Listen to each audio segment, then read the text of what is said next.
స్వర్ణయుగం. ప్రపంచపు రాజుగా నోకియా 1998 నుంచి 2007 వరకు. నోకియా అంటే విశ్వసనీయతకు మారుపేరు. ఒక గ్లోబల్ ఐకాన్. 1990 సంవత్సరంల చివరలో మొబైల్ ఫోన్ అంటే కేవలం ఒక పరికరం కాదు, అదొక హోదా.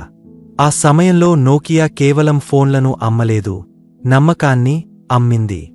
నోకియా ఫోన్ చేతిలో ఉందంటే అది ఎంతటి కఠిన పరిస్థితులనైనా తట్టుకుంటుందనే ధీమా వినియోగదారుల్లో ఉండేది.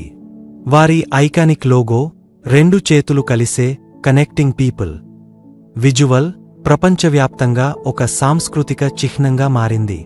కేవలం 1998 సంవత్సరం నాటికే మోటరోలా వంటి దిగ్గజాలను వెనక్కి నెట్టి ప్రపంచ మొబైల్ మార్కెట్లో అగ్రస్థానానికి చేరుకోవడం నోకియా సాధించిన ఒక అద్భుతమైన విజయం.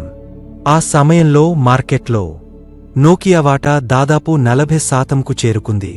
అంటే ప్రపంచంలో అమ్ముడవుతున్న ప్రతి 5 ఫోన్లలో 2 నోకియావే ఉండటం విశేషం. నోకియా ఫోన్ అనేది సామాన్యుడి కల. నోకియా 1100 మరియు 3310 ప్రభంజనం. నోకియా విజయం వెనుక ఉన్న అసలు రహస్యం ఏమిటంటే, వారు విలాసవంతమైన వినియోగదారుల కోసం మాత్రమే కాకుండా సామాన్య మానవుడి అవసరాలను కూడా గుర్తించారు. నోకియా 3310 2000 సంవత్సరంలో విడుదలైన ఈ ఫోన్ యువతను ఉర్రూతలుగించింది. దాని స్నేక్ గేమ్, మార్చుకోగలిగే కవర్లు మరియు దాదాపు విరగని దాని బాడీ, ఇండిస్ట్రక్టిబుల్ బిల్డ్ ఒక లెజెండ్గా నిలిచిపోయాయి. నోకియా 1100 ముఖ్యంగా భారతదేశం వంటి అభివృద్ధి చెందుతున్న దేశాల కోసం 2003వ సంవత్సరంలో నోకియా తెచ్చిన ఈ ఫోన్ చరిత్రను తిరగరాసింది. దుమ్ము పట్టిన రోడ్ల మీద, కరెంటు లేని గ్రామాల్లో కూడా పనిచేసేలా ఇందులో ఫ్లాష్ లైట్ మరియు డస్టి ప్రూఫ్ కీప్యాడ్ ను అమర్చారు. ఫలితంగా ఇది 250 మిలియన్ యూనిట్లకు పైగా అమ్ముడే ప్రపంచంలోనే అత్యధికంగా అమ్ముడైన ఎలక్ట్రానిక్ గాడ్జెట్గా రికార్డు సృష్టించింది. ఒక కంపెనీ తన కస్టమర్ల చిన్న చిన్న సమస్యలను కూడా ఎంతలా పట్టించుకుంటుందో చెప్పడానికి ఇది ఒక గొప్ప ఉదాహరణ. నోకియా అనేది ఇన్నోవేషన్ పీక్, టెక్నాలజీకి కొత్త భాష్యం. నోకియా కేవలం బడ్జెట్ ఫోన్లకే పరిమితం కాలేదు.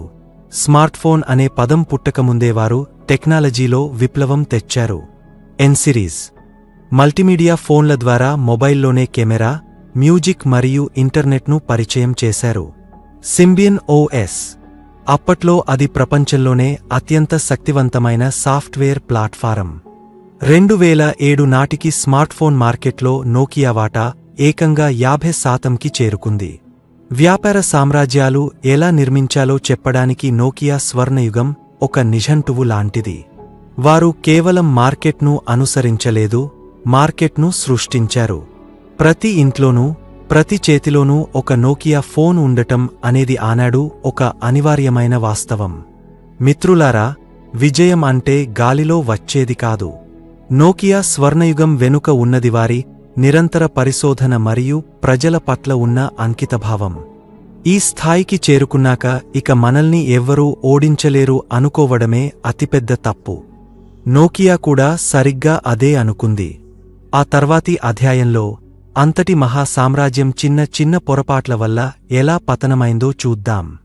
Iconic models.